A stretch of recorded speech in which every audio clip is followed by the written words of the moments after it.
دول مقفولين بقالهم سنين، ولا عاجبك بقى البهدله اللي انت فيها دي من اللي يسوى واللي ما يسواش؟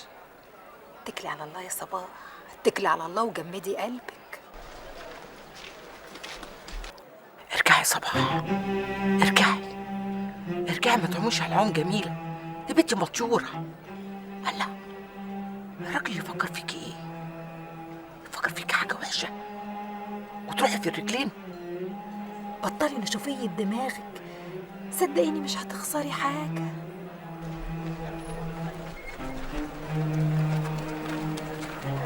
يا صباح خير، في حاجة؟ لا ابدا، انا كنت جايه اشوف، جايه اتكلم مع، جايه اقول. جاية اشوف، جاية اقول، جاية اتكلم.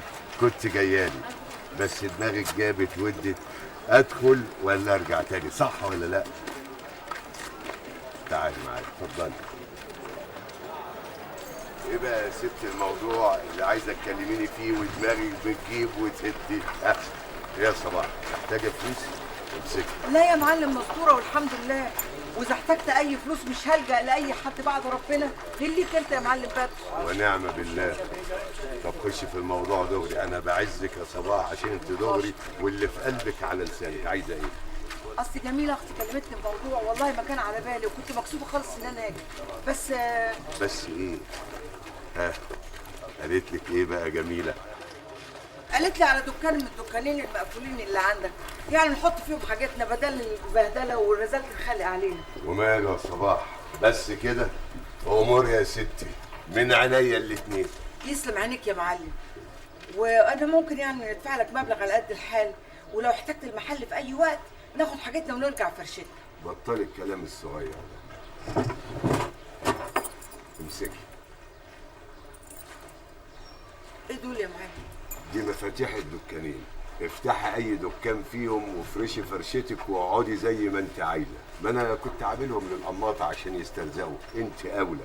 وبعدين يا ستي لما يفيض خضار من عندي هبقى احطه جنب خضارك، ولا خضارك هيقول لا؟ انا مش محتاجه المحل كله، شوف انت هتأجر لي البلاطه بكام وانا تحت امرك. بلاطة ايه بس يا صباح؟ الله يا ستي، افرشي فرشتك وبيعي واسترزقي، ولما ربنا يكرمك سبحانه وتعالى نبقى نتحاسب. الله، السوق خيره كتير يا صباح، وانت وشك خير وادم سعد عليا باذن الله.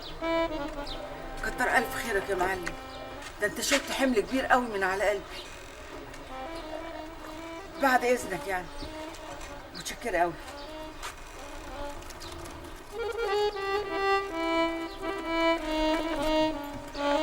احلى حاجه في الدنيا الحلال، احلى من الحلال مفيش. ايه ده؟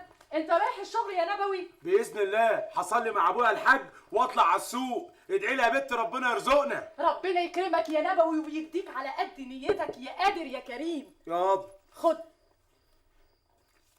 ايه دول يا بنت؟ دي النقطه بتاعت السريحه كلهم، لموها من بعض وجميله اديتهم لي. لا شيليهم معاك يا تفاح، دول فلوسك انت، ما يلزمونيش، دول بتوعك. هو انا وانت ايه يا نبوي؟ هو انت مش جوزي وحلالي وابو ابني؟ ربنا ما يحرمنيش منك يا تفاحه ويخليكي ليا يا بنت. يا بنت ده انت بنت حلال، الحلال احلى منه مفيش. ده انا كنت عبيط عبط، كنت عبيط اعبط من العبطه نفسها.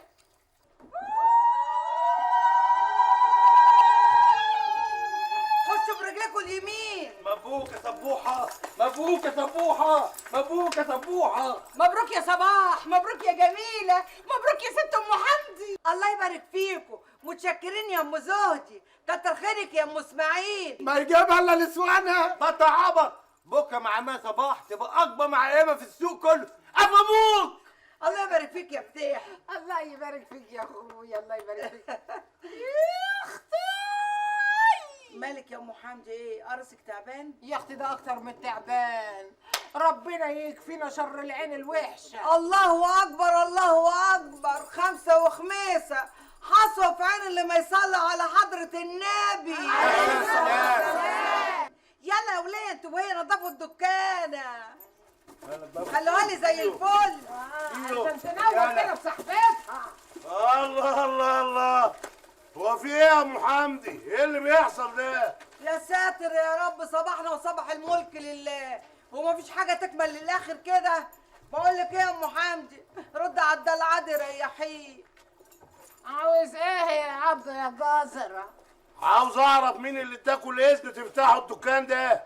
اللي ادانا الاذن المعلم بدر، وادانا المفتاح كمان. في اي استفسار تاني يا حضرة المخبر عبد الجزرة؟ لا شكرا على المعلومه، سلام. روح يا شيخ ده سلم فوق قلبك ده يا لا ترجعك، يكشي وانش ياكلك وانت ماشي. مش عارفه ما برتاحلوش الراجل ده، قلبي كده مقبوض منه. الله يخرب بيته اللي اسمه عبده جزره ده. يا صباح كان لازم نسايسه، ده نبو ازرق. بقولك ايه يا صباح، اوضبهولك زي ما وضبت الواد نبوي؟ توضبيه على ايه؟ قال الجنازه حره والميت كلب، ده ما يستاهلش. وبعدين احنا واخدين المفتاح من صاحب المال نفسه. بقول لكم ايه يا نسوان التوهيه، سمعوني احلى زغروطه.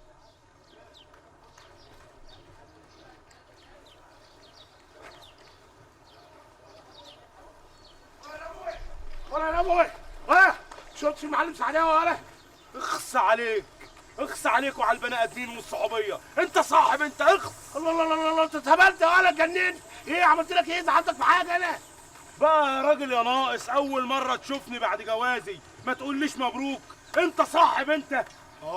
معلش دي يعني ليك حق فيها، ما تزعلش يا نبوي، بس اصل في نصيبه حصلت. شوف برضه البني ادم، اقول له انا لسه عريس جديد يقول لي في نصيبه حصلت. يا عم غور من وشي بقى. الله الله الله، ما تزودهاش كده بقى يا امال. الله، ما قلت لك حقك عليا، ما انا كمان واخد على خاطري منك قهوه يا نبوي، ما انت ما عزمتنيش.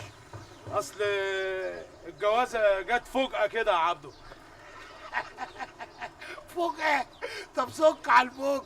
امال اللي كان بيحصل ده نسميه ايه؟ لم نفسك يا عبده يا جزره، وما تجيبش السيره دي على لسانك احسن امرمط بيك السوق.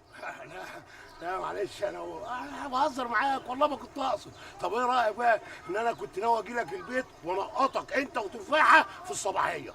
نقطه وتدهاني هنا في ايدي، انما تدخل بيتي لا، مفيش حد يخش بيتي والجماعه موجودين فيه. الله الله الله الله، حتى انا نبوي عيب ولا ده انا صاحبك. انت بالذات يا عبده يا جزره، وحسك عينك، حسك عينك تجيب سيره مدام النبوي على لسانك اقطعهولك.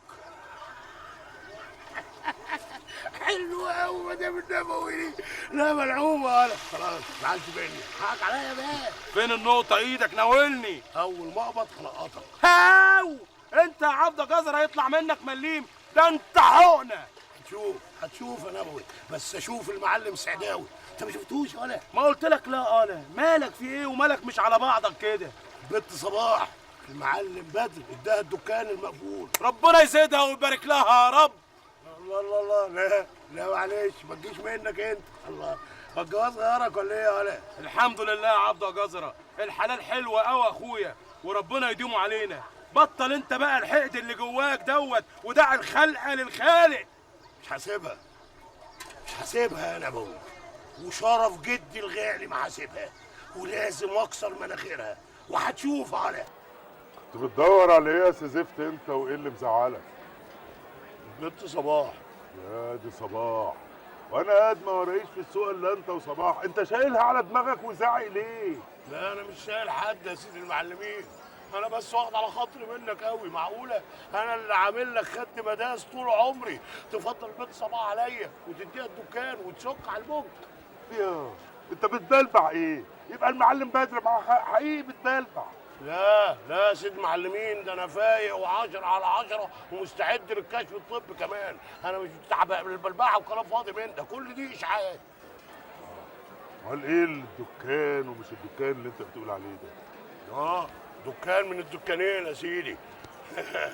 البنت صباح نقلت فرشتها فيه، والنساوين كلهم متلمين حواليها وعاملين زفه وفرح وطبل وزمر وزغاريد، ولع الدرع حود على الملح واعملوا له حله محشي، وكل بيهني وبيبارك المعلمه صباح.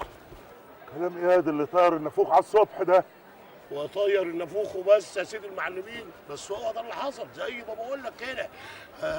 مش المحل ده كنا بنديله القماطه يسترزقوا منه وياكلوا عيش، اشمعنى دلوقتي يتسنكر على صباح وبس؟ ولا عشان ما البت يعني طول وعرض ولونه زي شجره الموز يا سيدي المعلمين؟ ما اقول لك ايه، خد بالك قوي، خد بالك قوي من البت صلاح دي، احسن دي بت تنحل اتخنها دماغ. ولا مؤاخذه بدي الكلمه، المعلم بدر اخوك عزبي يعني ايده مش طايله اللحمه الطريه. تخيل بقى لما يبقى لازق لزق كده في اللحمه الطريه. طب هي دلوقتي قاعده في الدكان كده يعني، لكن بكره مين عارف، مش يمكن يبقى باسمها ولا ايه؟ اسم مين يا ابن الهبل انت بس؟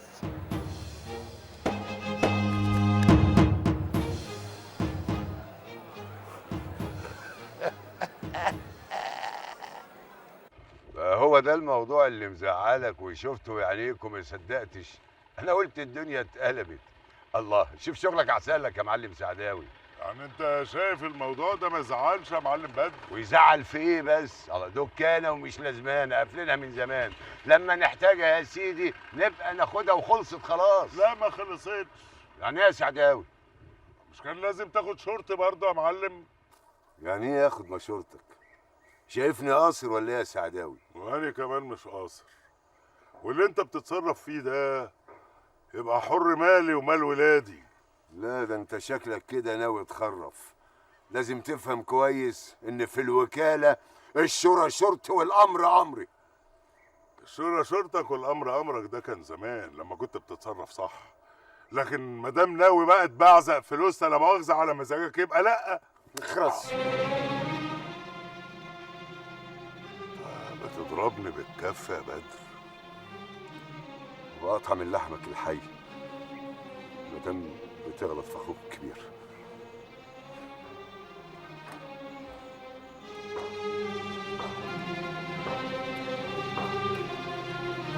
غلط غلط يا بدر يا ولدي، غلط اللي انت عملته ده. كيف ترفع يدك على اخوك؟ خرجني عن شعور ياما وغلط فيا، ما دريتش بنفسي الا وانا برفع ايدي عليه. يرضيك اللي قاله؟ لا ما يرضنيش، وخصوصا انت اخوه الكبير. ها، واني عارفه ان سعداوي غلطان ومحجوج والغلط راكبه من ساسه لراسه. بيني وبينك ياما انا ندمت ولمت نفسي اني رفعت ايدي. ايوه ندمت. واني مش عارفاك، انا متوكده انك ندمت. بس ما كانش ينفع ياما اعتذر له. انت عارف يا سعداوي لو كنت ضعفت قدامه كان هيسوق فيها ومش بعيد الموضوع كان يتطور. أنا هكلمه وأفهمه غلطه، أنا عارفة إن هو غلطان وخصوصا أنت أخوه الكبير، وأنا هخليه يجي ويعتذر لك ويستسمحك ويبوس راسك، بس أنت كمان لازم تعتذر له وتبوس راسه لأنك أنت كمان غلطان. غلطان؟ أنا غلطان ياما؟ أيوة أنت غلطان، أنت أخوه الكبير ما قلناش حاجة، بس سعداوي كمان مش عيل صغير عشان ترفع يدك عليه. لا انسى الدنيا وريح بالك. بلا انسى الدنيا. ننسى ايه؟ وفي اكتر من كده نسيان؟ ده احنا خلاص بقينا في الهربوع. فرجني على مرايقة يا عمنا ننسى، وفي حد النهارده بيفتكر؟ طب لو عايزين ينسوا يجوا يقعدوا معانا ساعة زمن واحدة، وما بقاش ابا حنف ابو الروس ان ما كنت نسيهم اهلهم كمان. نسيني ولا تسهيني. ابوكي رايق قوي يا صباح. ما يروقش ليه يا اختي من الهباب اللي بيشربه ليل ونهار لحس مخه، اهو عايز زي ما تيجي يا ام حمدي. عندك حق، وعلى رأي المثل مطرح ما ترسي دقلها. وانا بقى هدقلها وادقلها ومن هنا وراح مش هفوت الهوا. ليه بس يا صباح؟ الحياة ما تستاهلش كل اللي انت عاملاه ده. ما تستاهلش كل اللي انا عاملاه ده؟ بقول لك ايه، ده انا مغلوله وعلى قلبي عله قد كده منك ومن جميله. مش كفايه موضوع الدكان؟ وروح خدي بضاعه من المعلم بدر، بكره تشوفي يا اختي اللي هيحصل لنا من الدكان وجراير الدكان. هيحصل كل خير ان شاء الله. بس قولي لي بقى، احنا هنجيب راس مال منين علشان نفرش الدكان؟ احنا ما حلتناش حاجه نشتري الخضار والزرع بتاع الفلاحين، احنا قاعدين يا حبيبتي في الفرشه بتاعتنا. ده انت بقيتي معلمه المعلمه صباح. يا اختي معلمه مره واحده، يا وش يا وش يا ام حمدي. هو انت اقل منها؟ ما انت عملتيها قبل كده، ده انت مخك نور. احنا نروح بقى لهدى واستراتيجيا ونقول لهم كده يستلقطوا لنا كام واحد فلاح من اللي بييجوا يبيعوا الخضار بتاعهم. ايوه ناخد احنا البضاعه. بتوع الخضار دول بياخدوا حقهم اول باول، مش زي المحلات يشككوا يعني. طب والعمل؟ العمل عمل ربنا، هو بس لو كان حسن موجود. يوه، وبعدين معاك يا صباح، هو فين حسن؟ ما راح وراحت ايامه. وعلى راي اختي الجميله، اللي ينسانا ننساه. انساه ازاي يا ام حمدي؟ ده 10 سنين، ده ما بيروحش من بالي لا ليل ولا نهار، في نار قايده في قلبي، ربنا قادر ينسهولي. البيت بيتكم، ما عايزينش عزومه. ها يا اهلا بيك واهلا بيك. اتفضل مد يا ولد. اهلا بالمعلم سعداوي. يا اهلا وسهلا. يا دي النور. الف مبروك يا معلم. يا دي النور. الف مبروك. الله يبارك فيك. اتفضل. مؤاخذة يا سيد المعلمين، هو ده فرح ولا انتخابات؟ ده طهور ابن المعلم ابو دوم. طهور. اتفضل معلم سعداوي مقامك هنا. اتفضل. يالا مبروك يا سيد المعلمين. الله يبارك فيك. حب حاجه يا ولد. منور يا معلم. منور يا معلم سعداوي. منور. اتفضل. لا اكلت الحمد لله. هديات. واكل والله. دايما في الافراح. اهلا وسهلا. يا ترى رحت فين يا معلم سعداوي؟ يا اما ما تقلقيش يا اما، هي دي اول مره ابويا اتاخر فيها بره، ما هو طول عمره بيتاخر. انزل شوف راح فين يا محروس، قلبي واكلني عليه. انزل اشوفه؟ يعني اعمل ايه يا اما؟ انزل اقول عيل تايه يا اولاد الحلال؟ ده ابويا المعلم سعداوي، يعني يتوه الحاره كلها ويرجع هو. بطل طولة لسان وقلة ادب يا واد. ابوك لما كان بيسهر ويتاخر بره كان بيرجع يريح شويه وبعدين يخرج، عمره ما خرج كده من بره. هيرجع يا اما، ما تقلقيش هيرجع. ايه اللي حصل في السوق يا واد وانت مخبي عليا؟ ايه اللي حصل يا اما؟ ما حصلش حاجه يعني. الله، انت بتتلجلج كده ليه يا واد؟ ايه اللي حصل لابوك؟ يا اما ما حصلش حاجه، ابويا بخير، بس يعني هي فيها بس؟ ابوك جراله ايه يا واد؟ ايه بتقولي ايه؟ من ساعة ما خرج الصبح ما رجعش لغاية دلوك؟ ما قالكيش هيتأخر؟ لا ما جاش. طب لو جه ابقي طمنيني. طبعا لو عدى عليا هطمنك وربنا يجيب العواقب سليمة. يا رب. خير ياما في ايه؟ دي بدريه بتقول ان اخوك من ساعه ما خرج الصبح وراح السوق ما رجعش لغايه دلوقتي. سعداوي ما رجعش؟ غريبه، هيكون راح فين يعني؟ انت هتقعد جنب تقول لي راح فين وجاه منين؟ ما تنزل تدور على اخوك سعداوي يا بدر. طمني ياما، سعداوي اكيد بخير، طمني. اول ما تشوفه دق لي تليفون وطمني. حاضر، هلبس وانزل على طول. استر يا رب. الله، حلوين قوي يا نبوي. عاجبينك يا تفاحه؟ ايه اللي عاجبني؟ ربنا ما يحرمني منك يا اخويا وتعيش وتجيب لي. بصي بقى، الجلابيه دي تديها لابوكي، وفي الشتويه ان شاء الله هجيب له القفطان والجلابيه الصوف. انت زعلانه يا تفاحه؟ ده انا بشكر ربنا انه هداك يا نبوي. الحمد لله يا تفاحه، الهدايه من عند ربنا، ولما ربنا بيرضى على عبد بيوسع في رزقه وبيكرمه كمان وكمان. بص يا بت، خد يا تفاحه. ايه ده كله يا نبوي؟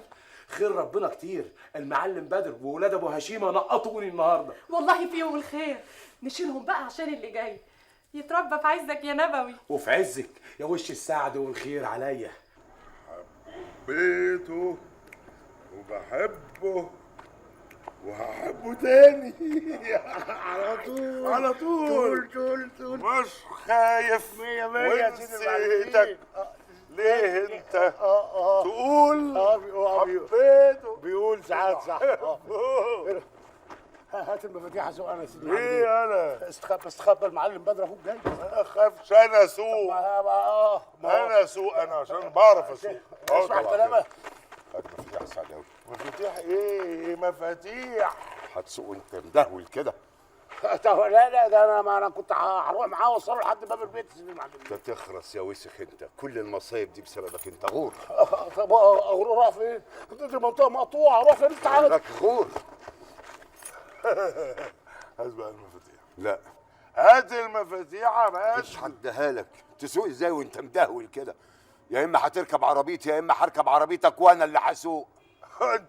انت بقى كبير السواقه قوي وانت اللي بتفهم كل حاجه. بفهم كل حاجه ايوه، ما انت مش دريان باللي بتقوله. الظاهر همد ايدي عليك مره تانية. يا شيخ انا سبتك تضربني المره اللي فاتت بمزاجي، قلت يعني يمكن لو ضربتني كده عقدتك تتفك.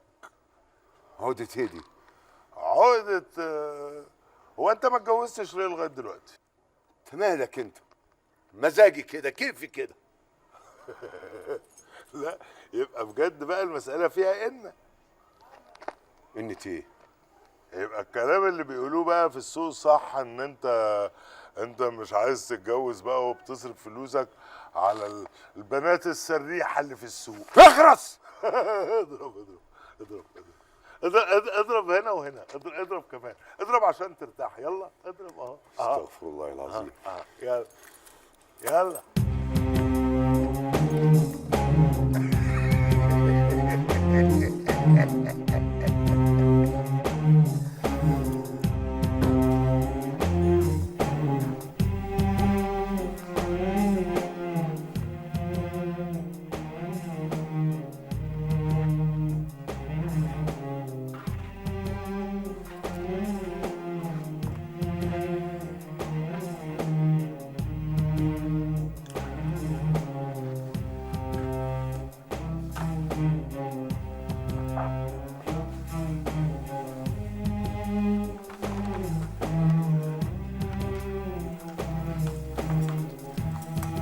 مالك يا معلم؟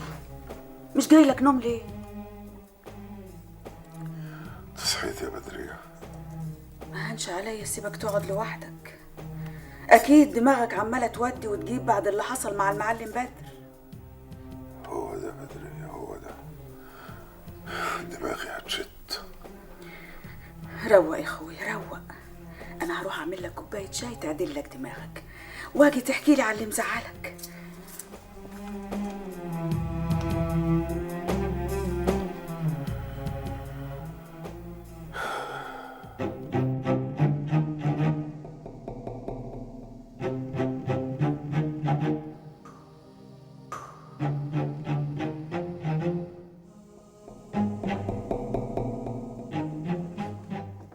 هو انت ما اتجوزتش ليه لغايه دلوقتي؟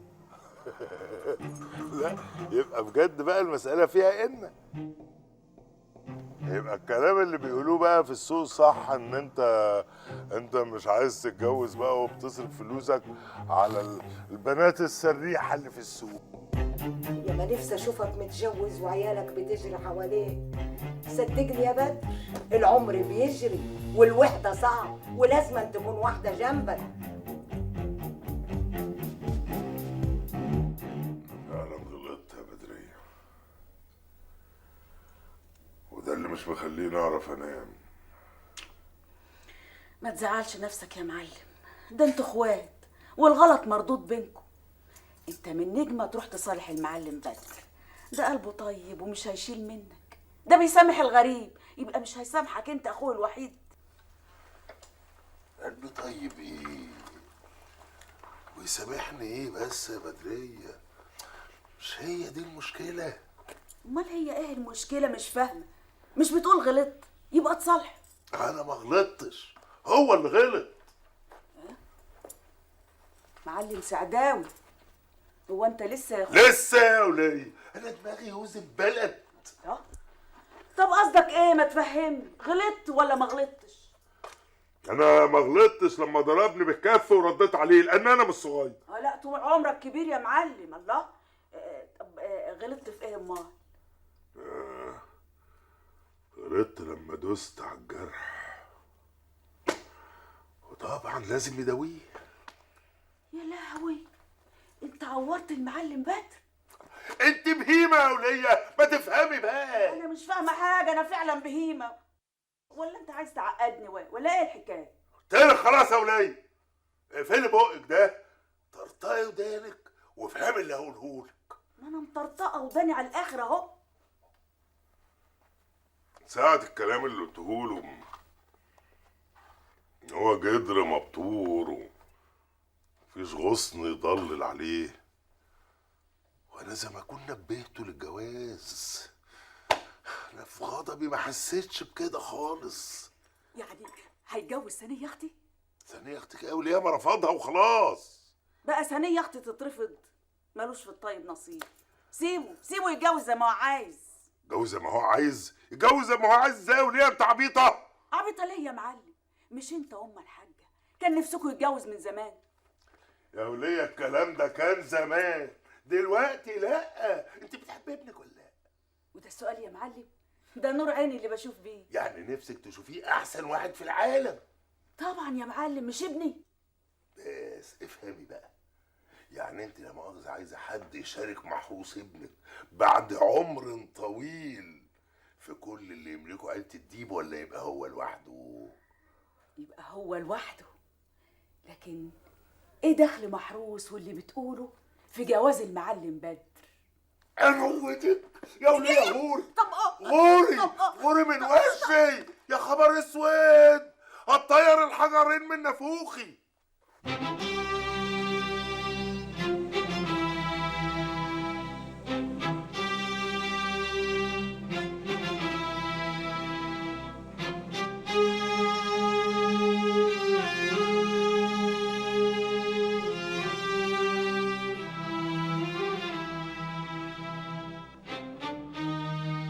هتوحشني يابا، هتوحشيني يا صباح، لكن اعمل ايه؟ مش بايديا. اختي يا ستر رب يا ستر رب. اختي مالك يا صباح؟ ايه مالك يا اختي؟ حاسه ان الكرتوحه هتطلع مني وحاجه فطت من قلبي. ما انت يا صباح ما بتاكليش الزيت طول النهار، احضر لك لقمه تاكليها؟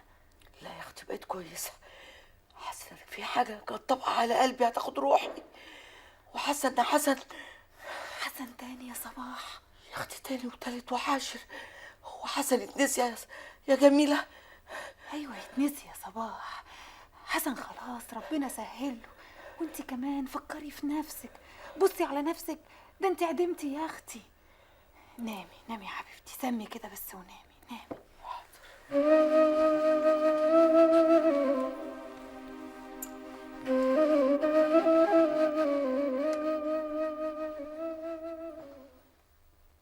امال كاميليا فين؟ لسه بتختار لبسها طبعا. يا اخوانا السهره ابتدت، احنا كده اتاخرنا. كاميليا لازم تاخرنا في كل مره، زمانها دلوقتي سرحانه وقاعده بتفكر هلبس الفستان ده ولا الفستان ده، وفي الاخر هتندهلي انا عشان اختار لها هتلبس ايه. ده نيو لوك. تاتارارام.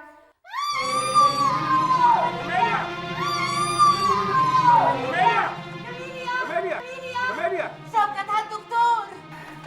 تعالي اقعدي يا جيجي، ان شاء الله خير. تعالي. يا رب يا شوكت، ربنا يستر.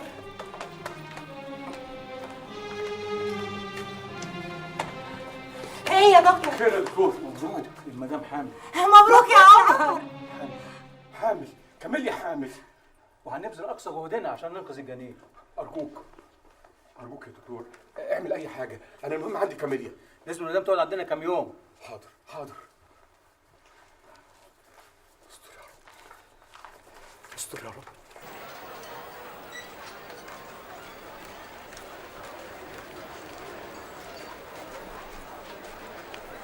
صباح عايزك. روحي للمعلم بدر يا صباح، شوفيه عايز ايه يا حبيبتي. افردي وشك يا حبيبتي. افرد وشي يا حبيبتي. ليه ان شاء الله هتجوزها ولا هتجوز؟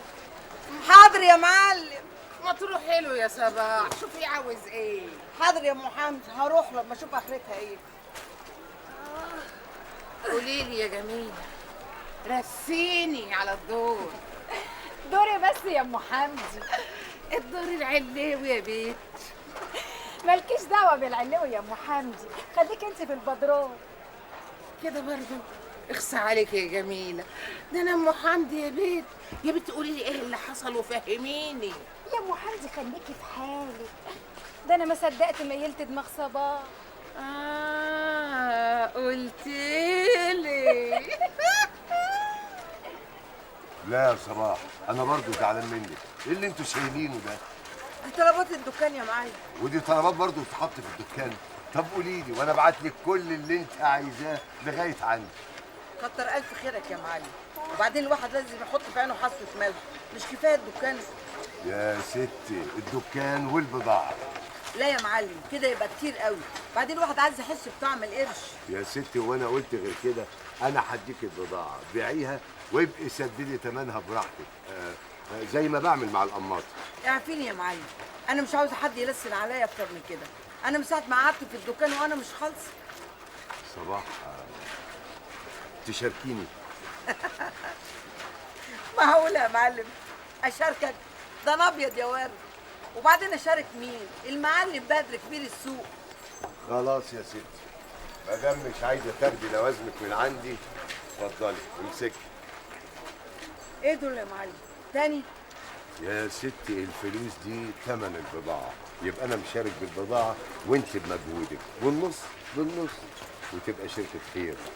ولا انت عندك شريك تاني؟ لا العفو يا معلم. معقوله؟ ده يبقى يوم المنى. امسكي نقرا الفاتحه.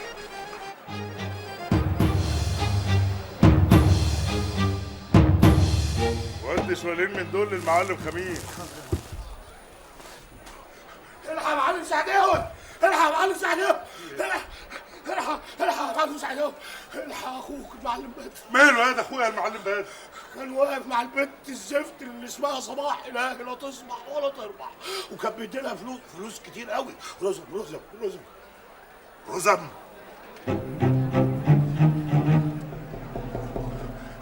ايوه. وشفت البنت زفت بعناية دول وهي بتلبس الرزم في جلابيتها. الفلوس دي كلها عشان ايه؟ اهو انت بتسالني انا؟ العلم عند الله بقى يا معلم.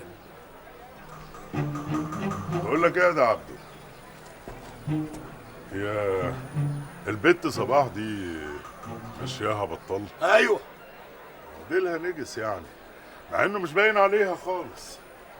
ديلها؟ لا ديلها ايه؟ لا يا سيدي المعلمين، الا ديلها دي. انت قاعد مش لسه قايل لي ايوه؟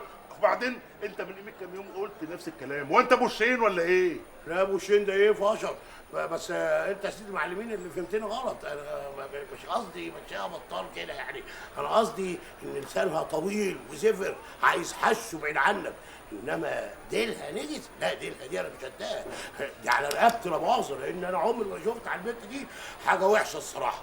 معلش يا سيدي المعلمين، كلمه ديلها دي انا بسحبها. انا قاعد مش قلت لك خد كام راجل وروحوا ارموها بره المحل ده؟ المعلم بدر اخوك لو عرف ولا يقدر يعمل حاجه، هتبقى اتبهدلت قدام كل الناس واتطردت، وعرفت انها ممكن تطرد تاني وتالت. ما خلي بدر بقى ينفعها اما نشوف هو ولا المعلم سعداوي. الله عليك يا سيدي المعلمين، تعجبني دماغك قوي، عامله زي صباط الموز. كتكميله على ملافظه. روح يا قد اعمل اللي قلت لك عليه. قرب ودوق الموز بتاع الدكان اللي احلى من موز الفرشه اللي بطعم البتنجان. خلاص يا بنت انت خلصت الميه في زورك. بقول لك ايه، يلا شيل البضاعه بتاعتك دي واطلعي بره، لاحسن والله العظيم اجيب رفه دلوقتي. ده ايه يا عبد الجزر؟ انت جاي تجر شكلنا ولا ايه؟ الله حتى انت يا بنت يا جميله هتلفظي معايا انت؟ بقول لكم ايه، انا هديكوا مهله 10 دقايق تلموا بضاعتكم دي وتطلعوا بره بالتي هي احسن، يا اما قسما عظما اخلي الرجاله اللي تاكل الجزر دي اللي تاكل الزلط دي تطلبقها فوق دماغكم وترموا الحاجه دي في الشارع كلها وتبقى ما تسواش 3 ساغ وخلوها بقى. يخللوك في برميل انت وزمايلك، ويكون اكبر ما فيكم قرن فلفل يكون حامي عشان يبظظ عينيك الاتنين دي. ايه انت فاكر نفسك محضر ولا محضر؟ يا حصانة يا بنت صباح. طيب يلا رجاله، طربقوها على دماغهم. ارموا كل حاجه، ارموا كل حاجه.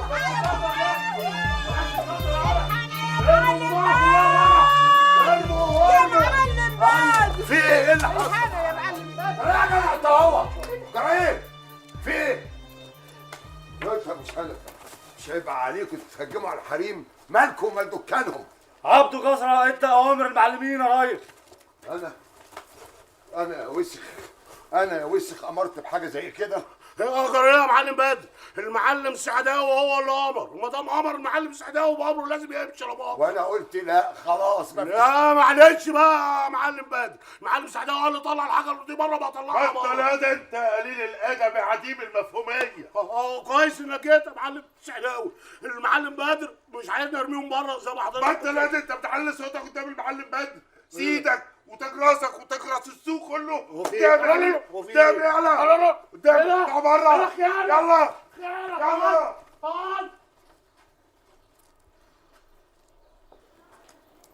معلش يا صلاح حقك عليا، بس من هنا ورايح اللي هيتعرض لك انا اللي هقفله.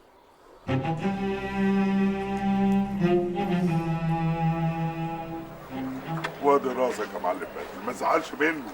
انا مهما كان اخوك المعلم سعداوي.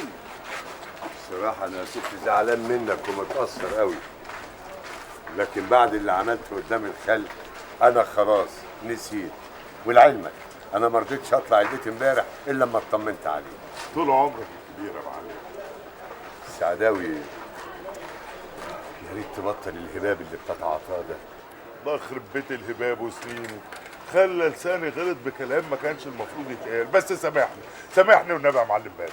على فكره انا فكرت في الكلام اللي انت قلته واقتنعت بيه. هو ما يصحش انه يتقال بالطريقه دي، لكن فعلا انا بفكر اتجوز، خصوصا عشان ارض امك. انت عارف ملهاش سيره غير الموضوع ده. جواز ايه يا معلم بدر اللي بتفكر فيه؟ ده انا اتخبلت في نافوخي يوم ما اتجوزت. ده انا الود ود هج بالبيت، اسيب بدريه والعيال. خليك في نعيم العزوبيه يا معلم، ده كنز. اسمع نصيحتي، اوعى تعمل كده. جواز ايه وباب ايه يا راجل؟ يا ربنا يهديني ليه هعمله ان شاء الله. انا نبوي، انا انضرب واتبهدل واتمرمط في وسط السوق كده. انا اللي مشتري يتفرج عليا، ومن مين؟ من المعلم سعداوي اللي انا عامل له خد ملاس، اللي انا شغال له مرمطون. بس لا يا نبوي، انا مش هسيب حق المره دي، ولازم اخد بطاري. ما توسعهاش بقى يا عبده وتعمل لي مناحه وتفضل تندم زي النسوان. ما انت ما اتضربت بالكفوف. لا بس ده مش هيحصل تاني يا نبوي، مش هيحصل تاني، وهتشوف.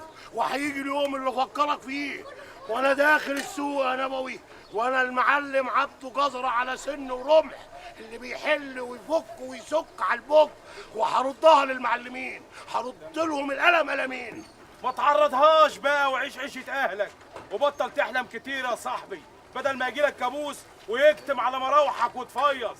وان جيت للحق انت غلطان وتستاهل ضرب الجزمه كمان.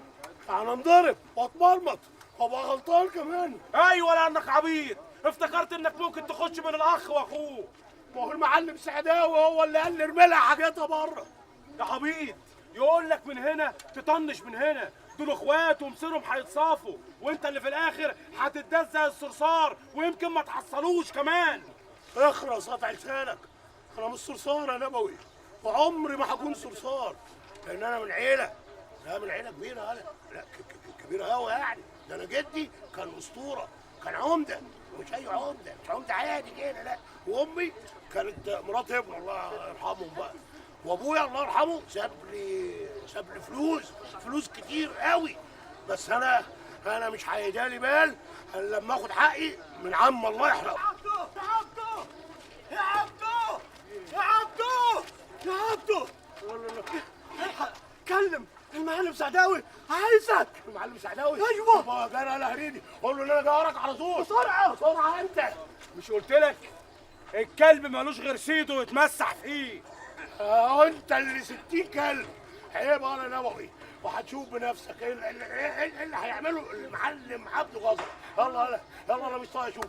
يلا انا امشي من هنا، امشي من هنا بقول لك، مش طايق اشوفك يا اخي. يا عم غور انت، غور كتك داهيه فيك وفي اللي خلفوك.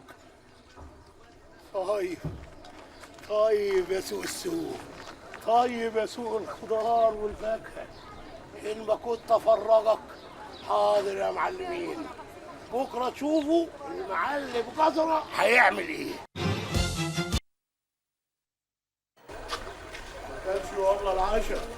كانش والله العشاء بتعمل فيا كده يا معلم سعداوي. ده عبد انت عبيط ولا ايه؟ ده الحركات دي كلها عملناها عشان ناكل عقل المعلم بدر.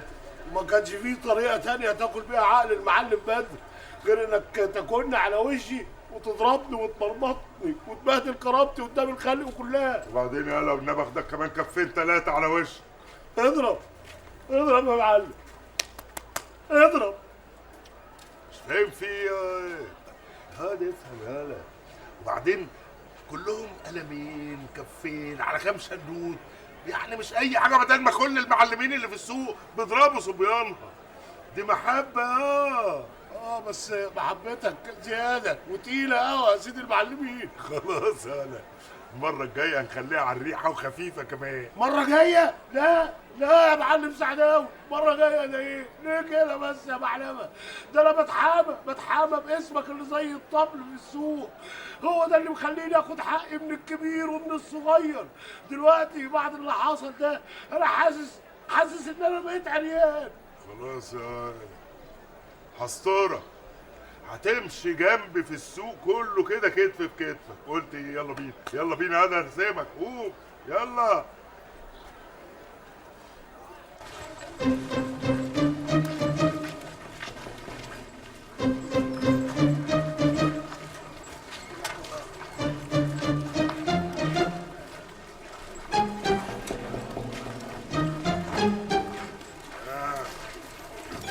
مبسوط يا واد عبده؟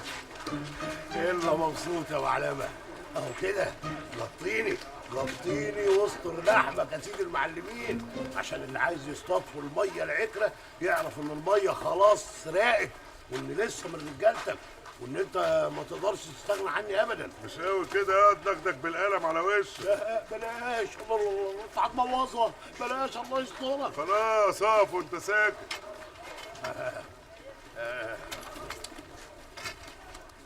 وبالنسبه للبنت صلاح يا سيدي المعلمين وتقول لي ما بتحبهاش؟ ده انت قال اللي حبه ولا طرش. الصراحه يعني بحبها قوي، بس نفسي اكسر مناخيرها بنت الكبش دي. نفسي اخليها تعرف قيمتي وتحس بيا وتحترمني وتقدرني. ده البنت بتهزقني على طول يا معلمه. واللي يجوزها لك يالا؟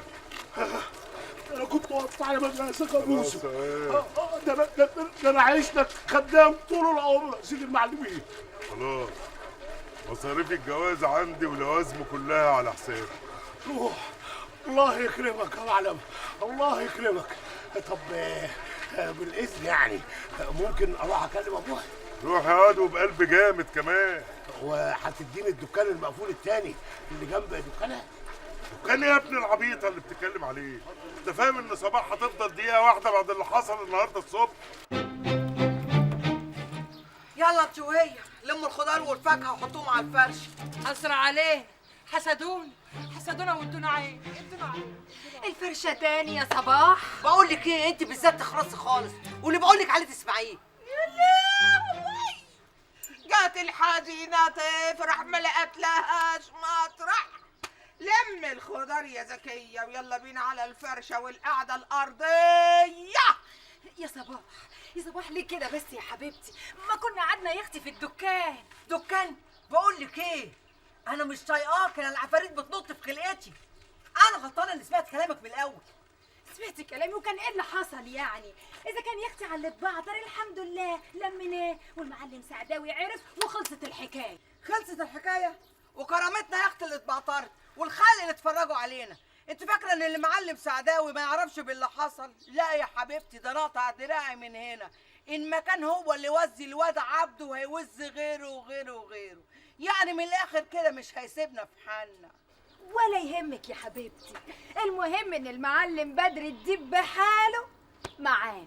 اديك قلتي المعلم بدر الديب بحاله معانا واخوه سعداوي الديب، يعني الاتنين اخوات شقق. تفتكر ان هم يخسروا بعض عشان سواد عيوننا؟ بقول لك ايه، من الاخر كده خد المفاتيح دي تديها المعلم بدر في ايده، اتفضلي. انا اللي هروح له؟ ايوه انت اللي هتروحي له، امال ايه؟ هي دي برضو الاصول يا بنت الاصول، مش اللي خد حاجه برضو هو اللي يرجعها بنفسه. يبقى قولي الكلام ده لصباح يا جميله، عيب. عندك حق يا معلم، عداك العيب وحقك على راسنا من فوق. اللي خد حاجة لازم يرجعها بنفسه، فوقيها بوسة كمان. طيب روحي انت وابعتي لي صباح.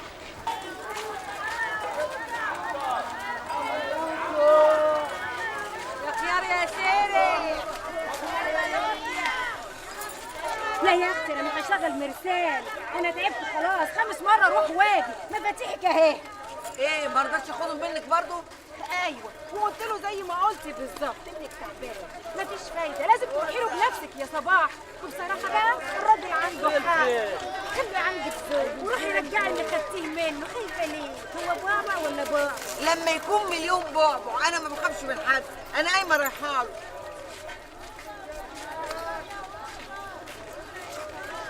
رايحه جايه رايحه جايه. ايه يا ده؟ والراجل مش عايز ينطق ولا يقول عايز ايه. على رأي المثل، يا بصل بقرش بقرش يا بصل. ومين عايز يشتري بصل يا جميل؟ كشاف النور يا زكية، كشاف النور يا اختي.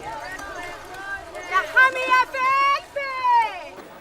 كتر خيرك يا معلم، المحل اللي جايب لي وجع الدماغ ده انا مش عاوزاه. اتفضل المفاتيح اهي. قسما عظما ما انا واخدها، حتى انزلي حلفاني ولا ايه؟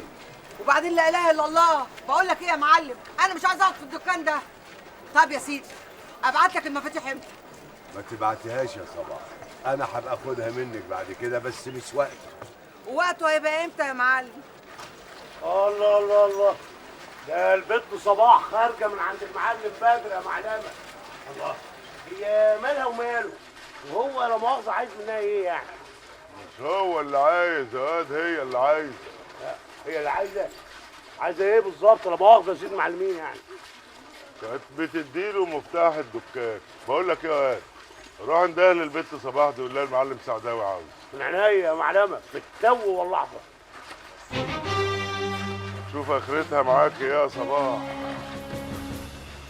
لو ما تعدلتيش تبقى انت تجاني على روحك وعلى اهلك كمان. والله يا محمد زي ما قلت لك كده، اديته المفاتيح ما رضاش ياخدها. يعني انت زي ما رحتي زي ما جيت. اعمل له ايه؟ انا عملت اللي عليا، اعمل له ايه تاني؟ وانك يا ابو زيد ما غزيت. يا اختي في ايه يا محمد؟ قرص التعبان ده اشخب من التعبان. هو ربنا مش هيخلصنا من اليوم اللي كله زعابيب ده؟ لا ده عقربه يا حبيبتي. بقول يا بوحه بتصبح يا صبوحه، انا عايز اقول لك يا صباح، ما تزعلوش مني، انا ماليش ذنب في حاجه، انا بتحط في الوش اونطه. بتحط في الوش اونطه يعني ايه؟ وحمه؟ لا حسنه، وحياتك انت حسنه. لا سيئه يا خفيف. قول يا اخويا بزعبيبك دي جاي عاوز ايه؟ عموما مقبوله منك يا صباح، وبكره تعرفي يا بنت الناس ان انا قاصد خير مش شر. الله، المعلم سعداوي عايزك. عاوزني انا؟ ايوه انت. عاوزني ليه؟ لا معلش، ما عنديش تصريح بابلاغك ايته اخبار. هتيجي معايا ولا مش جايه؟ يا عم اتنايل على عينك، انت هتعمل لي فيها مخبط. بقول لك ايه، انا هروح له، انا ما بخافش من حد، صباعي مش تحت ضرس حد، وما بخافش من اي مخلوق.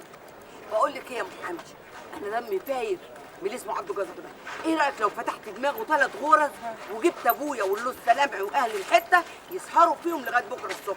ايه رايك بقى في الفكره دي؟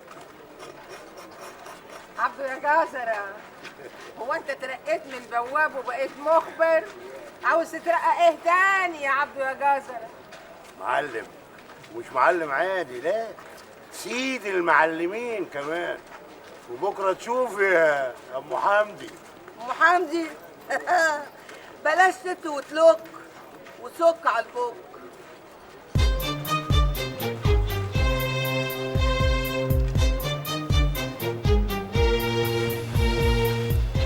نعم يا معلم، خير. خير يا صباح. ما تفهميني حكايتك ايه بالظبط؟ حكايه ايه يا معلم؟ مش فاهم. وبعدين بقى ده انا بقول عليكي بنت سوق وبنت بلد وتفهميها وهي طايره. طب ومالي يا معلم؟ طيرها وانا افهمها. حكايتك ايه بقى مع المعلم بدر؟ مال راجل شهم وسيد الرجاله المعلم بدر.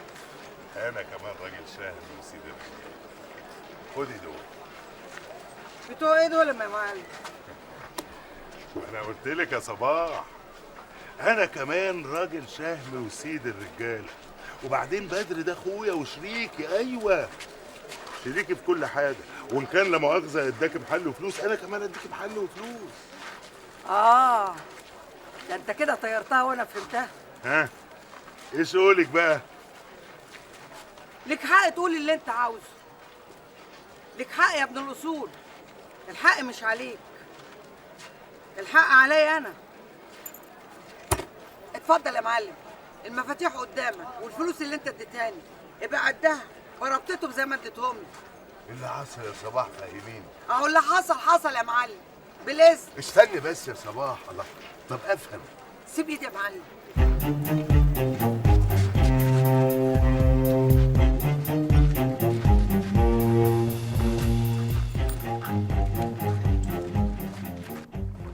الحمد لله على السلامة. الله يسلمك يا عم. أي تعليمات تانية يا دكتور؟ مفيش حاجه متواظب على العلاج اللي انا كتبته عشان الحمل والراحه مهمه جدا. ايه يعني ما تحركش خالص؟ اتحركي بس تعملي بالمعقول. ماشي. متشكرين قوي يا دكتور. الحمد لله على سلامة المدى. الله يسلمك. يلا كمان يلا بسرعة. تعالي بسرعة يلا. سرعة ايه؟ مش نستنى مامي ودادا كريم علشان يساعدوني؟ يا ست أنا هشيل كل حاجة يا حبيبي يلا. ربنا يخليك ليا يا رب. الدنيا كلها مقفله في وشي، مش عارفه الاقيها منين ولا منين. حتى اللي كنت بتكل عليه سابني ومشي.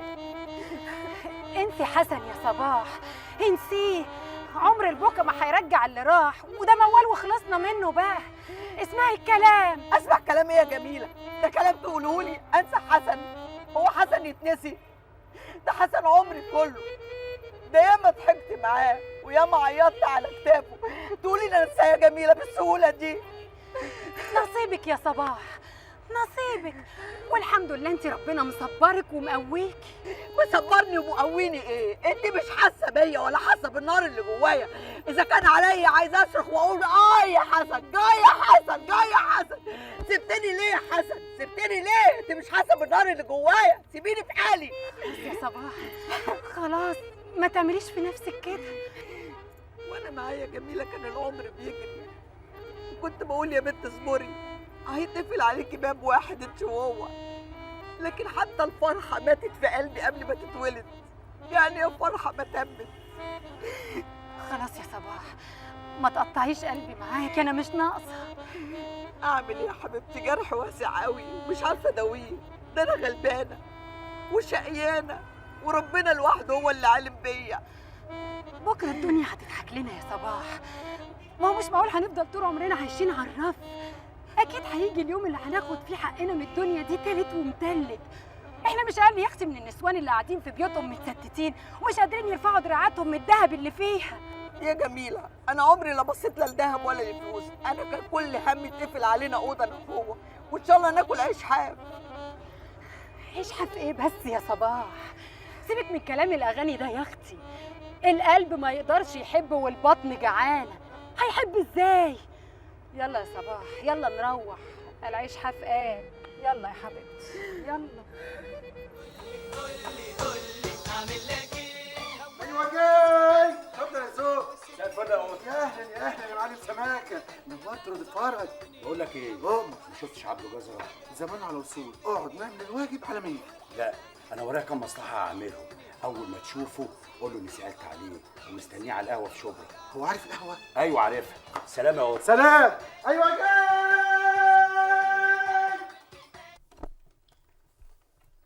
الله تسلم ايدك يا عبد. هو ده الاكل ولا بلاش؟ غمز غمز بعيش اهو ده الكباب. ما نتحرمش منك يا عوض الورد. كله كله الف هنا وشفا ومطرح ما يسر يمر ان شاء الله. وكل يوم بندع الصحرفي كل يوم كباب وكفته، والمره الجايه موزه وزوارمه، والحلو قدامك اهو بسبوسه محشيه بالزبيب. هو الصراحه يعني سوداني بس متنكر رايق الزبيب، والمره الجايه بسبوسه بالقشطه. بس المهم قلت ايه يا اسطى حنفي؟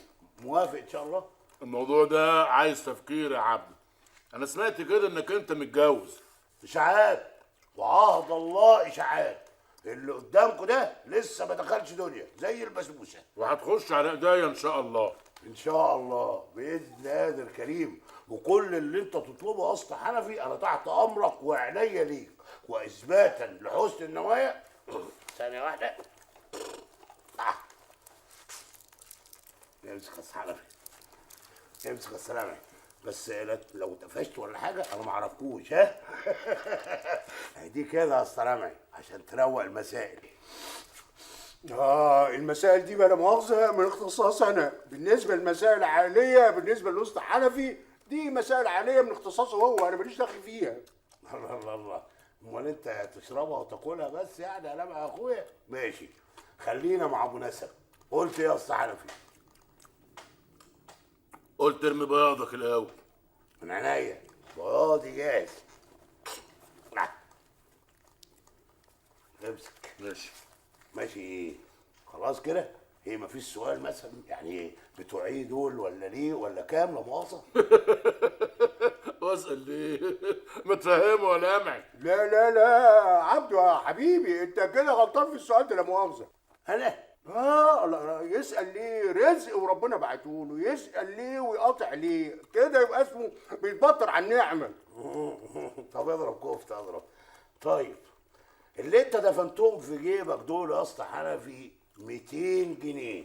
ال 200 جنيه دول مقدم مهر صباح بنتك، وبديهم لك قدام الاسطى لمعي نظرا لان الزمن زي ما تقول وسعت شويه اليومين دول يعني، عشان الاسطى لمعي يبقى شاهد عليه. شاهد طبعا هعملها يعني مفيش حاجه لاخوك لمعي كده واخويا حنفي يشهد عليا. اديله حاجه وانا اشهد عليه. من عينيا. بس ايدك العافيه.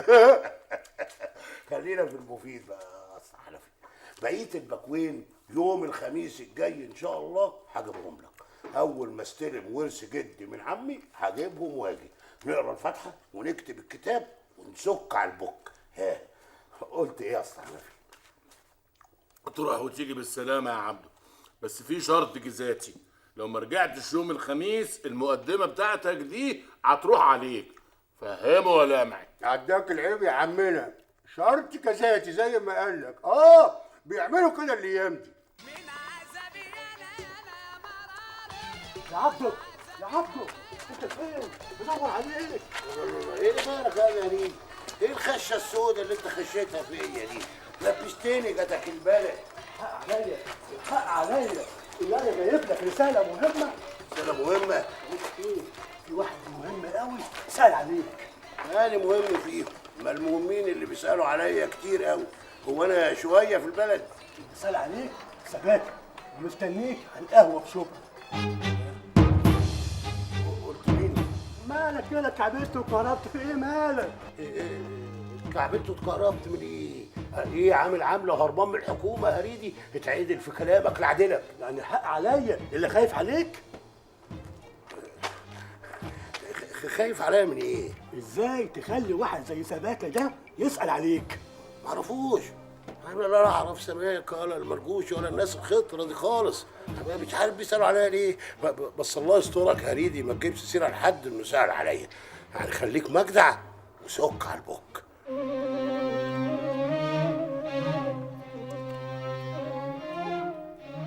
تعالي كلي يا صباح. تعالي كلي معانا يا أبلة. ده الكباب تعب قوي يستاهل بقك. الظاهر مالكيش نصيب تفرحي يا صباح. السلام عليكم يا رجاله. مساء الفل يا معلم سماكه. اهلا يا عبدو. وشك ولا وش القمر؟ يعني يا اخويا كده اختصت لا حس ولا خبر. ظروف يا سماكه يا اخويا. يعني هتصرفني؟ امال ايه طبعا. امال انا جاي ليه لا مؤاخذه يعني. هو انا ليا بركه الا انت برضه.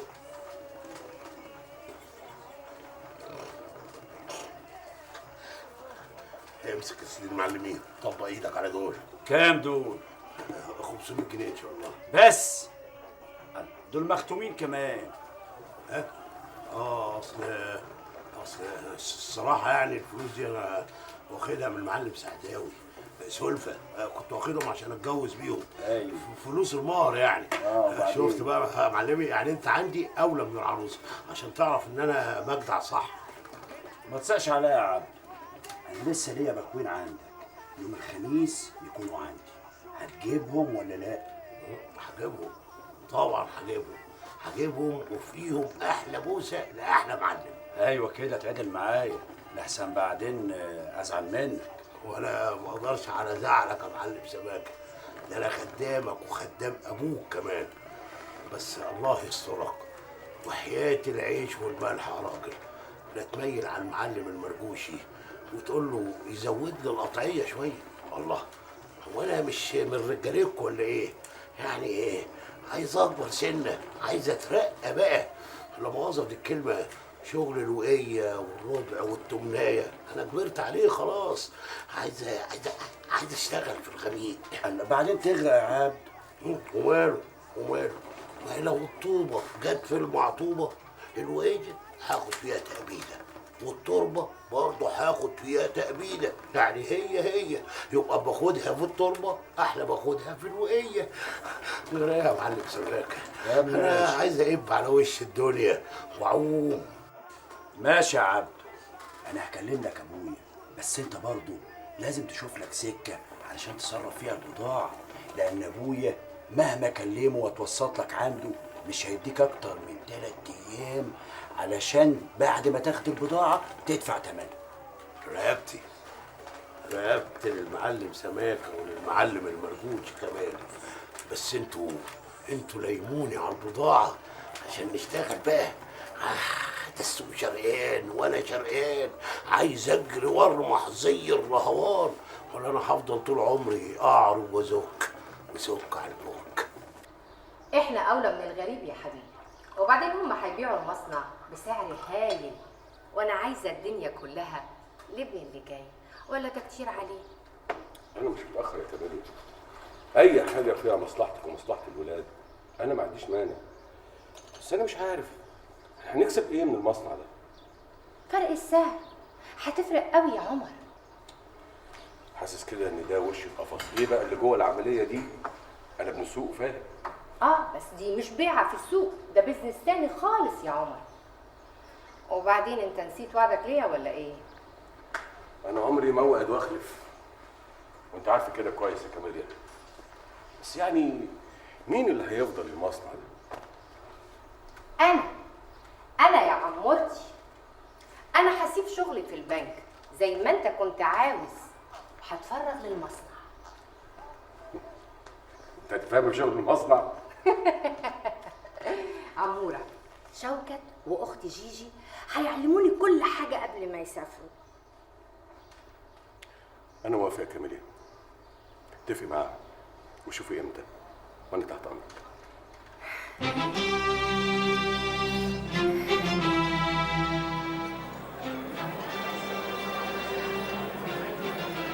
لا ما ينفعش.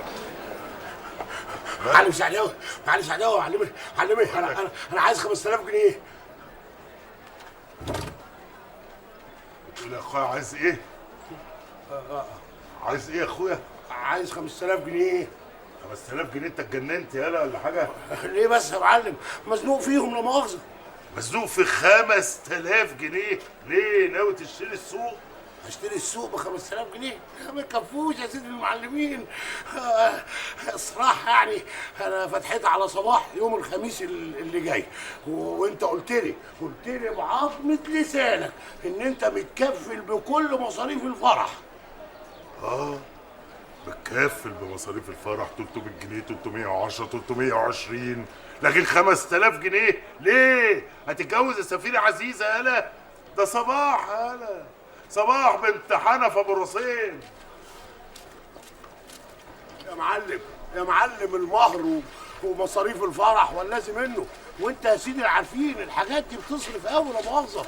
وبعدين الصراحه يعني انا قلقان لحد من عيلتي يجي فجاه كده الفرح، هيبقى شكلي ايه قدامهم لا مؤاخذه. نعم اخويا. عيلتك؟ عيلتي. ايه غريبه يعني ان انا كل عيله زي كل الخلق. ايوه بس من يوم ما اتحدفت علينا لا نعرف لك عيله ولا اهل ولا فصل ولا حتى بالك. متشكر يا معلم سعداوي، مقبوله منك برضه. لا دي اتمسكن يالا، اتمسكن وصيع عليا. لا انا مش صايع يا سيدي المعلمين، ده انا من عيله وابن ناس كتير قوي. ده انا جدي كان اسطوره، كان عمده، بس عم الله يحرقه لهب ميراث ابويا الله يرحمه. وبعدين ايه اللي حصل يا ابن العمده؟ الزمن بعيد عنك. الزمن لا بيخلي الراكب راكب ولا بيخلي الماشي ماشي. ليه؟ دنيا غرورة، دنيا ما دايماشي. من الزمن لما يديك ظهره تلقى المصايب والطلاطيش نازلة ترف على دماغك وفين يوجعك. فهمني يا معلم؟ انت قاعد بتفول عليا يالا ولا ايه؟ بتفول عليا؟ غور يالا من وش من هنا. والفلوس السلف يا سيدي المعلمين. سلف مين يا ابن النصابه؟ انت جاي توصل؟ غور يالا ولا غور. الجد عمده. معلم سعداوي قال لي الصباح الكلام اللي بتقولي ده جميل، انا مش قادر اصدق وداني. صدقني يا معلم هو ده اللي حصل. ليه حق بقى تزعل ولا ملهاش؟ انت يرضيك كده برضك؟ قطع لسانه، حقها على راسي من فوق، وانا هروح لسعداوي واشوف لي صرفه معاه. بلاش يا معلم، دي محلفاني يمين ما اجيبلكش سيره، مش عايزه توقع بينك وبين المعلم سعداوي. وديني قلت لك بقى وربنا يغفر لي وما كنش السبب في اللي هيحصل بيناتكم، ده انتوا برضك اخوات. وصباح فين دلوقتي؟ ما نزلتش السوق ومش عايزه تنزل تاني. يظهر بقى انها هتقعد في البيت ويجوزوها. لا يجوزوها، لا قصدي يجوزوها لمين يعني؟ مش مهم مين يا معلم، المهم انها تتجوز والسلام. ما هو ربنا بقى يتوب عليها من شقى السوق ومن لسنة الناس اللي ما بترحمهاش. صباح جدعة وبنت حلال والف من يتمناها، بس نصيبها بقى نقول ايه؟ بقول لك ايه يا جميله، انا عايز اشوف صباح النهارده. ما ينفعش يا معلم، ده ابويا محرج عليها تخرج بره البيت. عايز اشوفها في موضوع مهم قوي، انت برضو مش اختها ويهمك مصلحتها. طبعا يا معلم. طيب خلاص، لازم اشوفها دلوقتي. امتى وفين؟ انا عمري ما حد جه طلب مني قرشين ورديته يا عبد. بس انت بقى بتشتغل مع المعلم سعداوي، ولو اديتك يبقى بتعدى عليه. وولادي جديد من كبار السوق زينا برضه. وهو في كبير غيرك يا سيدي المعلمين؟ ده انت المعلم عمر ابو هشيمه اللي عليه القيمه. ده انت بروحين، معلم وفندي في ذات نفس الوقت. يعني مره سديري وجلابيه ولاسه، ومره قميص وشاكيته وكرافته، وفي الاثنين لايق الصراحه يعني. طب قول لي بقى، يجوا جنبك ايه بقيه معلمين السوق يا معلمه؟ سيبك من الكلام ده يا عبده. الكلام ده مش هياكل معايا، مش هيلف دماغي. خلاص يا سيدي المعلمين، اعتبرني عابر سبيل وعايز يعمل معاك شغل. لا مؤاخذه. شغل ايه؟ انت مش عارف ان المعلمين الكبار لما بيشتغلوا مع معلمين كبار زيهم؟ طب لو رزق وجايالك لحد عندك من واحد غلبان زي حالاتي، يبقى ايه العمال؟ اسمع يا بنت، بطل لف ودوران وقول لي انت عايز ايه. انا مش فاضيلك، ورايا شغل. وانا مش هدوش دماغك يا سيدي المعلمين. انا هستنى على الطبخه لما تستوي على الاخر وتبقى خضره ومخضره، واحطها بين ايدين جنابك، والف هنا وشفا عليك وسك على البوك باذن يا سيدي المعلمين. السلام عليكم. سك على البوك. اهلا يا معلم بدر. اهلا يا صباح. اهلا بيك. انا جيت زي ما قلت الجميله، اما اشوف انت عاوز ايه. اتفضلي يا صباح اتفضلي. يزيد فضلك. بصراحه بقى انا قاعد مخي عمال يودي ويجيب، يا ترى هتيجي ولا مش هتيجي؟ بصراحه بقى من الاخر كده انا ما كنتش ناوياكي. عارفه لو ما كنتش جيت يا صباح كنت هجيلك البيت. يا مصيبتي البيت؟ جرايه يا معلم، ده انا وقفت معاك دقيقتين في السوق طوب الارض اتكلم عليا، اشرب على اليمين وش السريحه، تقوم تجي لي البيت يقولوا عليا ايه الناس؟ يقولوا اللي يقولوه، انا ما بعملش حاجه غلط. الله، واحد ورايح يزور بيت الست بتاعته، فيها ايه دي؟ لا ما فيهاش حاجه طبعا. ست؟ قصدك مين يا معلم؟ قصدي انت يا صباح، انا عايز اتجوزك.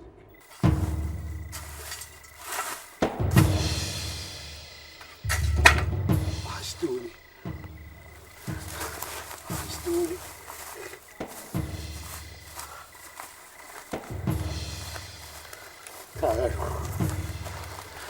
تعالوا في حضني يا أهلي وحبايبي وناسي وعزوتي.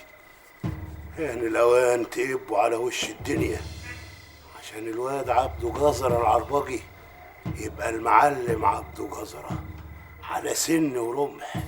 المعلم عبده جزرة سيد المعلمين، كبير السوق. تعالوا تعالوا يا حبايبي تعالوا.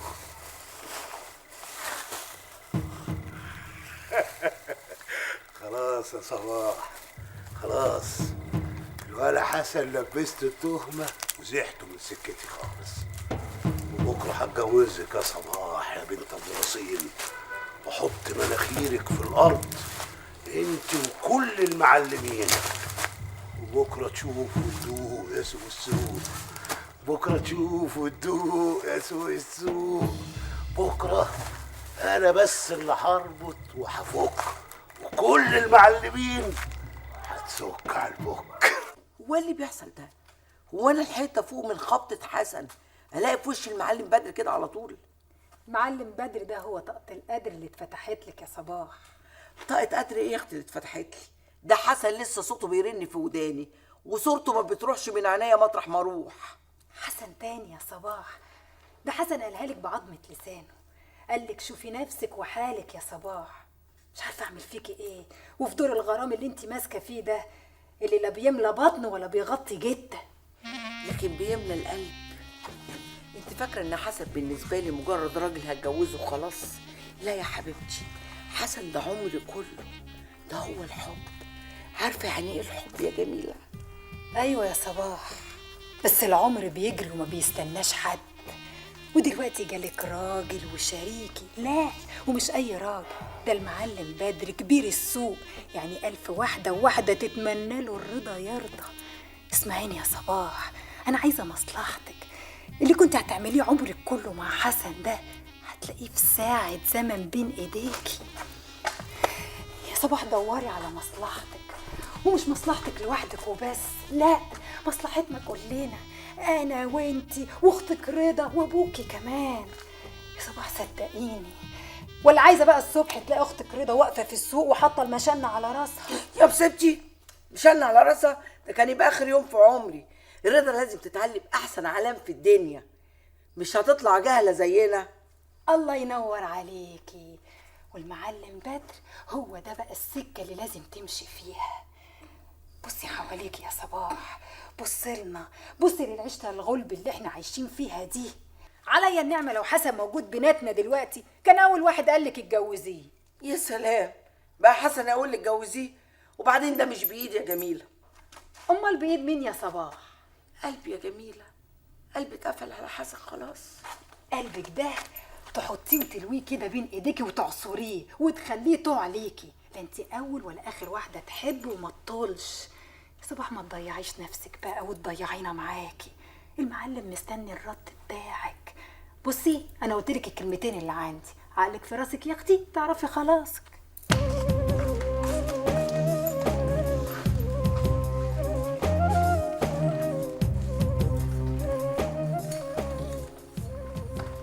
صباح. نعم يما. اسمعي كلام اختك الجميله يا صباح، انا خلاص مش عايزه اي حاجه من الدنيا. كل اللي انا عايزاه اطمن عليكي وعلى اخواتك البنات.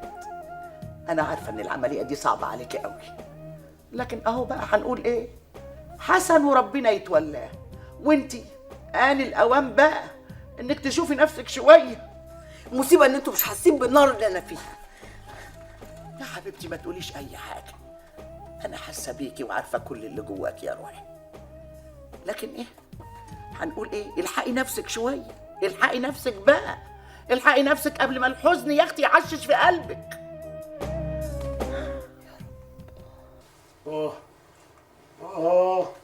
أوي كده برضه يا سمكة، هنضرب في حتتك، هنضرب وتمرمط بالشكل ده، وأنا اللي جاي لك مخصوص عشان أجيب لك البكوين. متشكرين يا عبدو.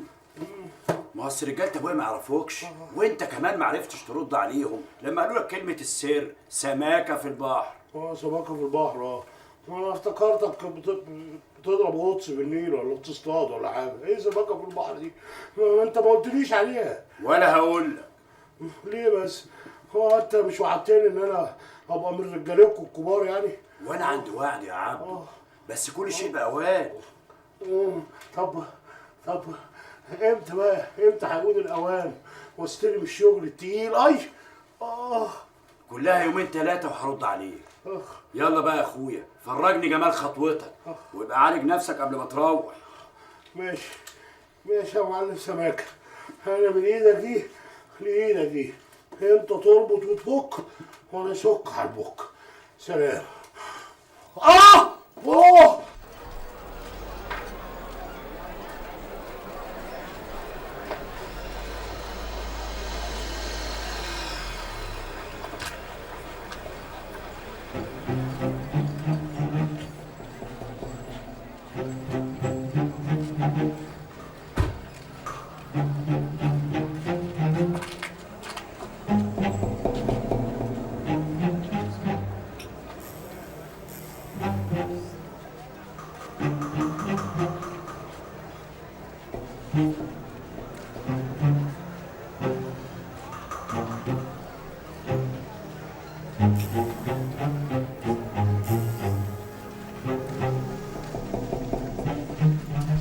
الغلابة اللي زينا الفرصة لما بتجيلهم ما بتجيش غير مرة واحدة بس.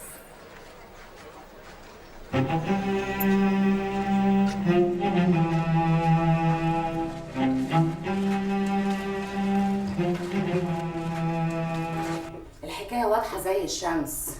المعلم عمر بيلاعبنا علشان ينزل من سعر المصنع. انا مش هتنازل عن مليم واحد من ثمنه. المصنع ده انا عملته بمجهودي، مش هسمح لا لعمر ولا لاي مخلوق في الدنيا ياخده مني باقل من ثمنه. انا مش عارفة ازاي هين عليك تبيع المصنع ويروح من ايديك.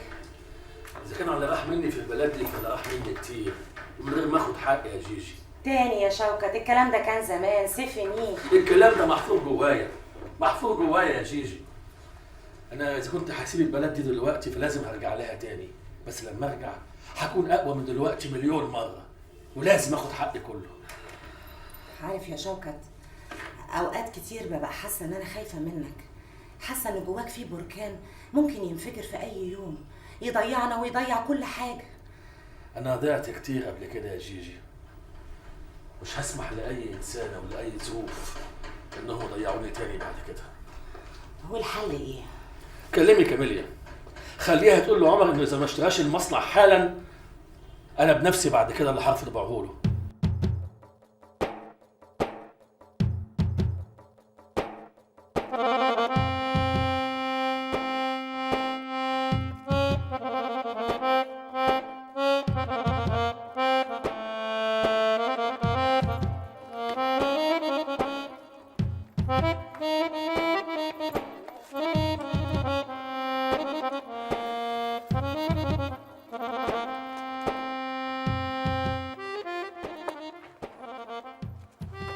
حسن خد نصيبه يا صباح، ولما يسيب البلد ويمشي يبقى حلك من وعدك.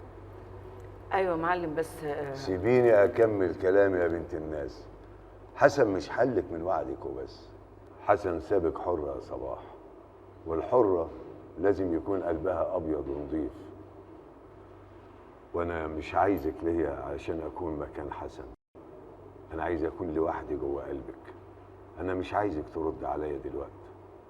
فكري يا صباح، فكري بقلبك وشاوري عقلك، واذا حسيتي اني هتقدري تغسلي قلبك واكون انا لوحدي جواه، ساعتها يعلم ربنا انا هعمل معاكي ايه. واذا ما كانش برضه مش هيكون بينا الا كل خير. الصراحة يا معلم كلامك أثر فيا، كلامك عداه العيب. وإن جيت للصراحة أنا قبل ما أجي هنا يعلم ربنا إن أنا شاورت نفسي وعقلي، لقيت نصيبي مع حسن لغاية كده وانتهى يا معلم. يبقى فاضل تفكري في نصيبك اللي جاي، تشوفي اذا كنت رايداه ولا لا. يا معلم أنا جاية لك بنية صافية على أمل إن أنت هتشتريني. لو أنت اشتريتني هيبقى تاج على راسي يا معلم، ولو ما حصلش نصيب برضه أنت تاج على راسي. يعلم ربنا يا معلم إن أنا جاية لك وقلبي أبيض وأصفى من لبن الحليب. هو ده اللي كنت عايز اسمعه منك يا صباح، يبقى على خيرة الله. أيوة بس أنا خايفة يا معلم. تخافي وانت معايا؟ وتخافي من مين؟ يا معلم أنا خايفة من كلام الناس. الناس هتقول دي سريحة على باب الله، وده معلم قد الدنيا في سوق الخضار، ومش هيسيبوني في حالي وهيتكلموا عليا، وساعتها أنا هعمل إيه؟ ما يهمكيش من حد، ياما الناس بتقول. المهم انا وانت يا صباح. أيوة يا معلم بدر، بس المعلم سعداوي هيوافق. يكون المعلم سعداوي علشان يوافق ولا ما يوافقش؟ انا المعلم بدر الديب كبير السوق، تنسيتي ولا ايه؟ أنسى ازاي يا معلم؟ ده انت مقامك على العين والراس، بس المشاكل اللي هتحصل انت ذنبك فيها ايه؟ انا السداد للمشاكل دي كلها، مالكيش انت دعوه بيها. وافق يا صباح وانا هخليكي اسعد واحده في الدنيا كلها. والله ما انا عارفه يا معلم، عقلي بيقول لي وافقي بس قلبي لسه خايف. طب يا ترى يا معلم بدر امك الحاجه هتوافق على جوازك مني؟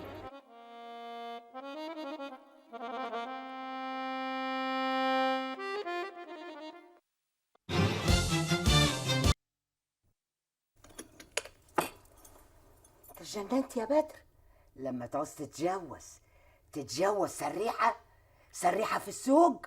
المعلم بدر ابن المعلم شبل الديب يتجوز صباح بنت ابو راسين؟ لا، انت اكيد جرى في عقلك حاجه. لا لا لا لا، انا مش مصدقه اللي انت بتقوله ده. يبقى اخوك سعداوي عنده حق لما قال ان اخويا بيخرف وبيبعزق المال اللي ابويا جمعه بشجاعه. عملت لك ايه بنت حلاوتهم؟ عملت لك عمل؟ لا، بس انا مش هسكت على الموال دي. ايوه، ومش هتخش السوق من بكره، مش هتحط رجلها في سوق رود الفرج، وهكلم اخوك سعداوي دلوقتي يجي يشوف له صرفه معاها. ياما دي بنت غلبانه وعايزه تعيش بعيد عننا. غلبانه نساعدها بقرشين، لكن تتجوزها ده لا ممكن يحصل طول ما انا عايشه. خدوها فقرا يغنيكوا ربنا. وبعدين بصراحه انا عايز اتجوزها، انا حاسس ان انا مرتاح لها. اهدي، انت بتكسر كلامي يا بدر. ما كسرتش كلامك ياما، بس احب على يدك بوس راسك وافجي ياما ان انا اتجوزها. لو ما اتجوزتش صباح مش هتجوز تاني ابدا. ان شاء الله ما عنك اتجوزت ولا عنك اتجوزت، وعارف لو حصل ده مش هعرفك لحد ما اموت. بعد الشر عليك ياما. خايف عليا قوي؟ طب يا رب اموت، يا رب اموت ولا شفت اليوم اللي تتجوز فيه البنت دي. فز قوم وصلني عندي ولد سعداوي وحنزل يعني حنزل. تنزلي ايه ياما؟ استني للصبح.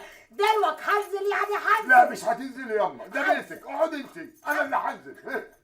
3 بالله العلي العظيم ما انا بيتلك فيه. وعايز تتجوزها اتجوزها، واهو البيت عندك اهو، لكن يكون في علمك لو عملتها قلبي وربي غضبانين عليك ليوم الدين.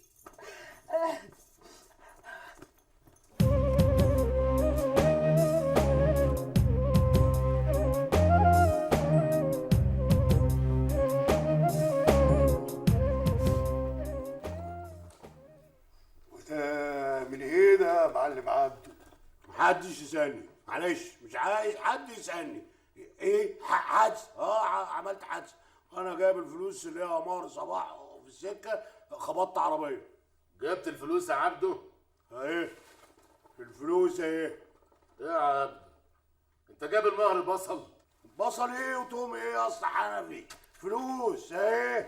تعالى شوف بنفسك، فلوس اهي. ده ايه؟ يا خبر احوس، كل دي فلوس؟ ايه يا عم؟ هو عمك ده شغال في بنزينه جاب الفلوس كلها جنيهات وانصاص ويربع؟ ان شاء الله يكونوا شيليمات حتى. الله، فلوس دي ولا مش فلوس؟ فلوس ولا مش فلوس؟ فلوس. هتاخدهم ولا اشيلهم واشولهم؟ خلاص يا عم خلاص، يلا عد معايا يا اسطى لمح. ايه؟ هتعد 1800 جنيه؟ ان شاء الله يكونوا 100,000 جنيه. ماشي ماشي يا اسطى حنفي، عد زي ما انت عايز، بس بسرعه الله يسترك عشان انا مستعجل، عايز اقرا الفاتحه لا مؤاخذه. استنى يا عمنا، استنى يا لمح. شيل فلوسك. ايه؟ انت رجعت بكلامك ولا ايه؟ هو لعب عيال ولا ايه؟ الله، انا دافع مقدم. انت قلت كام دول؟ 1800 جنيه، وواصلك مني قبل كده 200 جنيه، يبقى المجموع الكلي 2000 جنيه بالتمام والكمال، مهر صباح زي ما اتفقنا. لا يابا، المهر ده ما ينفعش، يفتح الله. ايه؟ ايه اللي بتقوله ده يا حنفي؟ الله الله الله الله، مش هو ده المهر اللي انت كنت متفق عليه مع الواد حسن لا مؤاخذه؟ فهمه يا لمع، قول له ان الدنيا غليت. عداك العيب يا عمنا. وبعدين يا معلم عبده، ده انت سيدي عارفين الدنيا بتغلى، كيلو اللحمه دلوقتي بقى بكام؟ وصباح بقى بنتي متربيه على الغالي، شوف كانت كام كيلو لحمه، كانت بتفطر لحمه وتتغدى لحمه وتتعشى لحمه.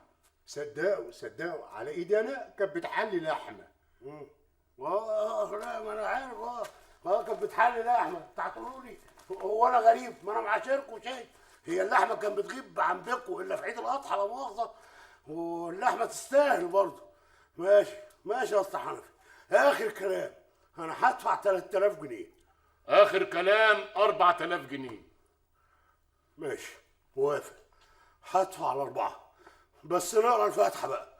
ايدك يا اسطى حنفي.